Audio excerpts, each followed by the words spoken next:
Good morning, सुप्रभात। चलिए बच्चों, विद्यार्थी, आज हम जो है कक्षा 7वीं का हिंदी पाठ 2 वर्ण विचार पढ़ने वाले हैं। तो वर्ण विचार में सबसे पहले हम पढ़ने वाले हैं वर्ण।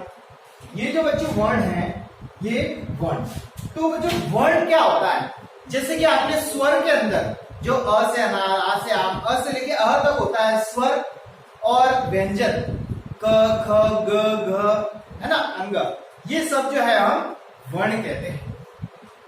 अगर हम ऐसे देखा जाए तो स्वर के अंदर 11 वर्ण होते हैं। वैसे टोटल वर्ण 13 होते हैं, लेकिन हिंदी के अंदर वर्णमाला के अंदर, स्वरों की वर्णमाला के अंदर 11 वर्ण होते हैं, क्योंकि अंग और अह जो है वह अयोग्य होता है। चलिए, इसको पढ़ने से पहले हम वर्ण की परिभाषा को अगर हम देखते हैं तो भाषा में प्रयुक्त होने वाली, जो भी हम भाषा बोल रहे हैं उसमें प्रयुक्त होने वाली सबसे छोटी से छोटी ध्वनि जिसके टुकड़े नहीं किए जा सकते, उसको हम कहते हैं वर्ण।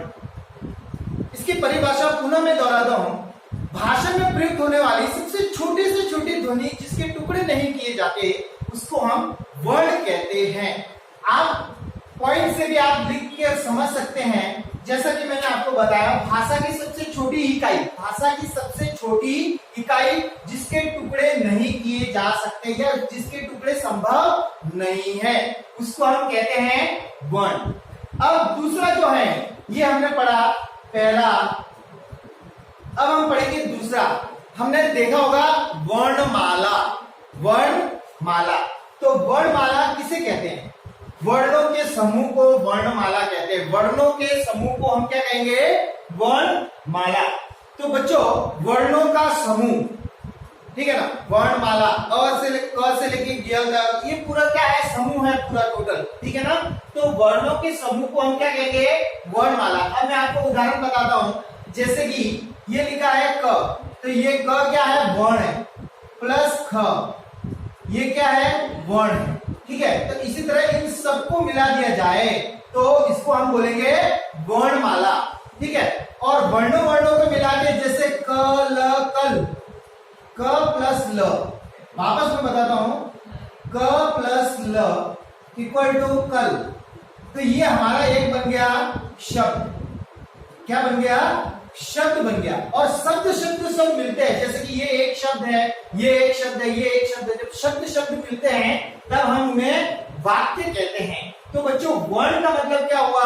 हमने परिभाषा देखी। वर्णमाला किसे कहते हैं? वर्णों के समूह, जो क से ग तक है वो पूरा वर्णों का समूह है, जिसे हम वर्णमाला कहते हैं। और वर्ण जब मिलते हैं तब शब्द बनता है, और शब्द बनते हैं तब उससे शब्द जब मिलते हैं तब उससे एक वाक्य की रचना होती है। तो बच्चों, चलिए अब हम तीसरा पढ़ने वाले हैं। ये पहला था, पहला कर देते इसको, दूसरा है। अब तीसरा हम सबसे पहले जो पढ़ने वाले वो है वर्णों के भेद या वर्ण के भेद। तो हमने पढ़ा कि स्वर और व्यंजन। तो ये स्वर और व्यंजन है क्या? वर्णों के भेद है। क्या है? वर्णों के भेद। तो कभी कभार प्रश्न पूछ लिया जाता है कि वर्णों के भेद कितने हैं, उसको विस्तार से बताइए। तो वर्णों के भेद 2 हैं। यहाँ पर मैंने आपको बताया है वर्णों के भेद 2 हैं। कितने हैं? 2 भेद हैं, जिसमें हम लेंगे स्वर और व्यंजन। बच्चों, वैसे देखा जाए तो स्वर कितने हैं? 13 है, ठीक है। लेकिन हिंदी के वर्णमाला के अंदर 11 स्वर हैं और 33 व्यंजन है। इसका विशेष ध्यान रखेंगे। बच्चों, आप प्रश्न आता है कि जब हम अंक अ से लेके अंक तक पढ़ते हैं तब टोटल इसके वर्ण कितने होते हैं? 13। लेकिन आप 11 क्यों बता रहे हैं? 11 क्यों बता रहे हैं? देखिए, आप इधर देखेंगे, अंग और अह जो है वह है अयोगवा। मैंने यहाँ पर सामने लिखा है अयोगवा। कभी कभार प्रश्नों भी पूछा जाता है कि ये अयोगवा क्या है। तो अयोगवा क्या है कि न तो ये स्वर में गिने जाते हैं पूरी तरह से, और न ही ये व्यंजन में गिने जाते हैं। इसी कारण इसे अयोगवा कहते हैं। और इन 2 वर्णों को स्वर के अंदर नहीं मिलाया गया, ठीक है। तो स्वर कितने हुए? 11। अब अयोगवा किसे कहते हैं, ये और भी अगर समझने के लिए अगर हम देखें तो वर्णमाला में स्वरों के बाद आते हैं। अंग और अह क्या है? वर्णमाला, ठीक है ना। ये स्वरों के बाद और व्यंजन से पहले आते हैं, इसलिए इनको अयोगवा कहते हैं। देखिए ध्यान से सुनिएगा, वर्णमाला में स्वर के बाद और व्यंजन से पहले, अर्थात न तो ये पूरी तरह से स्वर है और न ही पूरी तरह से व्यंजन, इसीलिए इनको अयोगवा कहा गया है। किनको? अंग और अह को। तो इस प्रकार स्वर कितने होते हैं? हिंदी में स्वर कितने होते हैं? तो स्वर 11 होते हैं। व्यंजन कितने होते हैं? 33। अभी तक तो हमने पढ़ा वर्णों का भेद, ठीक है। अब हम सबसे पहला ले रहे हैं स्वर, ठीक है। इसको थोड़ा ध्यान से हम पढ़ेंगे, थोड़ा विस्तार से, क्योंकि प्रश्न में आता है कि वर्ण के भेद बताइए और उनको विस्तार से समझाइए, तब आप जो है इस प्रकार से समझाएंगे। सबसे पहले स्वर और व्यंजन की परिभाषा, उनके उदाहरण देंगे कि कितने होते हैं स्वर और व्यंजन। तो हमने देखा कि स्वर और व्यंजन को दोनों को मिला के 44 वर्णमाला हुई। कितना हुआ? 44 वर्णमाला। तो हिंदी में कुल कितने वर्णमाला है, तब आपको 44 वर्णमाला को बताना है। अगर 44 वर्ण को हम टुकड़ों में करते हैं तो स्वर और व्यंजन 11 और 33। अब हम पढ़ते हैं स्वर के भेद। तो बच्चों बहुत ही प्यारा ये प्रश्न कभी कभार हमको पूछा जाता है कि स्वरों के भेद कितने हैं। तो स्वरों के 3 भेद होते हैं। कितने भेद होते हैं? 3 भेद। तो 3 भेद के अंदर सबसे पहला हम लेंगे हरिस्व स्वर। इसको हम पढ़ते समय ध्यान रखना, हरिस्व ये री की मात्रा है। ये जो री मात्रा है, ये री की मात्रा है। हमको मात्रा का भी ज्ञान होना आवश्यक है, अन्यथा फिर हम शब्दों को पढ़ नहीं पाएंगे। तो ये री की मात्रा, ह पे री की मात्रा हरिस्व स्वर। तो हरिस्व स्वर, दीर्घ स्वर, ये दूसरा हुआ दीर्घ स्वर और तीसरा हुआ प्लुत स्वर। अब इनका भी हमको जानना जरूरी है कि ये हरिस्व स्वर क्या है, दीर्घ स्वर क्या है, प्लुत स्वर क्या है। तो हरिस्व स्वर किसे कहते हैं? हरिस्व स्वर जब हम वर्णों का उच्चारण करते हैं तो बहुत ही कम समय लगता है। हरिस्व स्वर किसे कहते हैं? वर्णों के उच्चारण में बहुत ही कम समय लगता है, जिसको हम हरिस्व स्वर कहते हैं। ये 4 होते हैं। कितने होते हैं बच्चों? 4। तो यहाँ पर देखेंगे 4 मैंने लिखा है। कभी कभार अंतर स्पष्ट करने के लिए आता है कि हरिस्व स्वर दीर्घ स्वर में अंतर स्पष्ट कीजिए, तब आप क्या लिखेंगे? हरिस्व स्वर।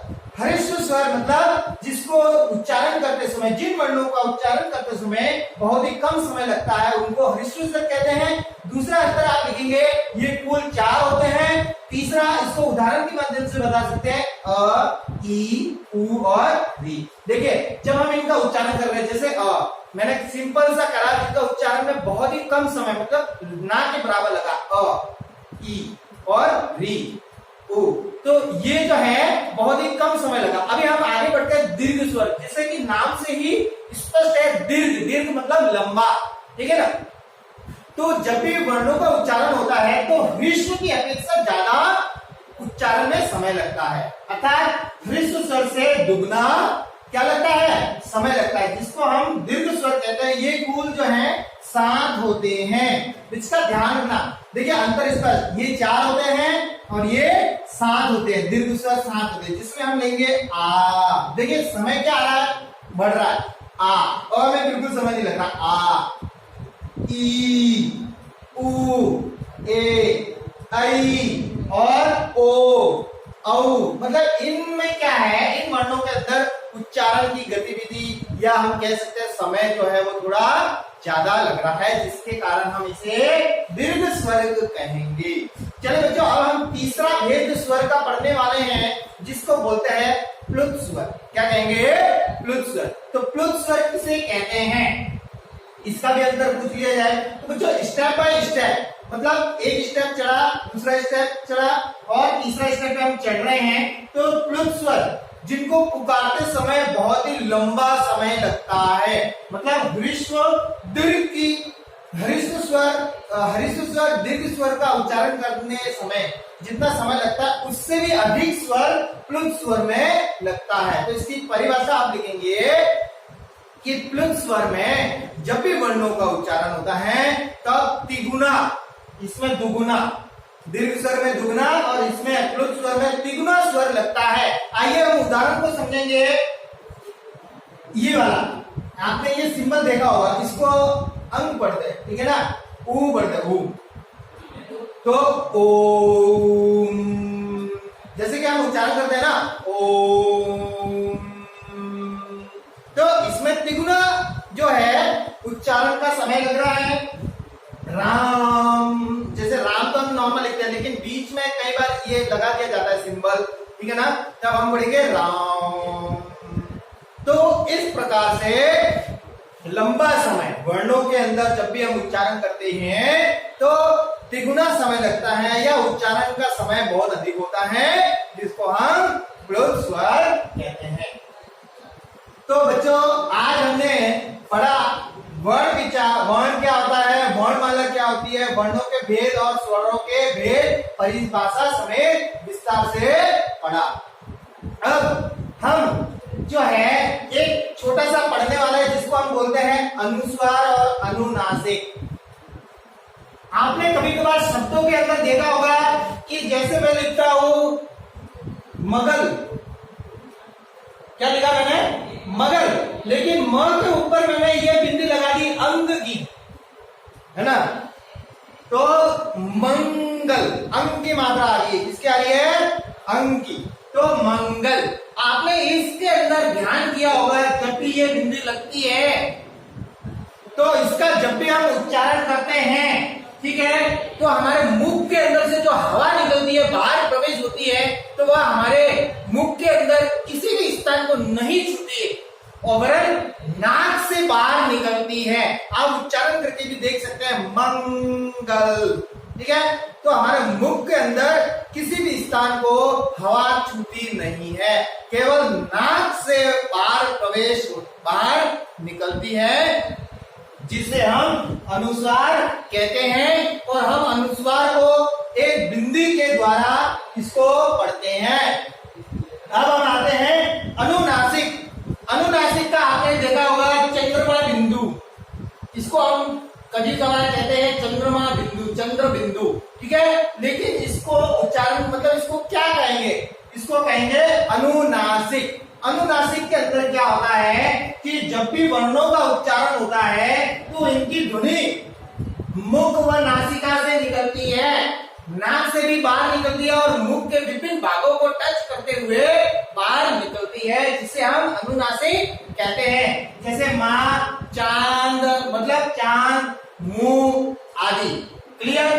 तो उच्चारण करते समय हमने अनुनासिक का पढ़ा कि वर्णों का उच्चारण मुख व नासिका से होता है, चांद, मुंह, ठीक है ना, यहाँ, कहाँ, देखिए यहाँ, कहाँ, ठीक है ना, तो इसका विशेष ध्यान रखना है। तो आप अनुनासिक और अनुस्वार के अंदर जब भी अंतर स्पष्ट करने के लिए आता है तो ये बिंदी और चंद्र बिंदु तो उदाहरण के अंदर लिखेंगे, इसके उदाहरण जंगल, मंगल, डंडा, इसमें माँ, चांद, मुंह, यहाँ, कहाँ आदि कर सकते हैं। लेकिन इनकी परिभाषा के अंदर आप लिखेंगे कि इनका जब भी उच्चारण होता है तो हवा नाक से निकलती है, और इनका जब भी उच्चारण होता है तो हवा जो है हमारे मुख के द्वारा से इन वर्णों का उच्चारण होता है और नाक से भी बाहर निकलती है, जिसको हम अनुनासिक कहते हैं। बच्चों, मैं आपको गृह कार्य के लिए भी ये प्रश्न दूंगा, लेकिन अभी हमने ये जो पढ़ा ये PART पार्ट फर्स्ट था हमारा, ये हमने पढ़ा पार्ट फर्स्ट। पार्ट सेकंड में आपको अभी मैं जो अगला वीडियो आएगा वो पार्ट सेकंड होगा, तो कृपा करके आप अपनी पुस्तक को जरूर खरीदें और अपनी व्याकरण की जो पुस्तक आप बनाएंगे उसके अंदर आपको ये पार्ट दूसरा भी करना है, ठीक है। तो घर पर रहे, स्वस्थ रहे, आपका स्वास्थ्य हमेशा ध्यान रखें स्वास्थ्य का, और घर से बाहर ना निकले। जो ऑनलाइन क्लासेस चल रही है उस पर विशेष ध्यान दें और अच्छी तरह से आप घर पर पढ़ें। धन्यवाद।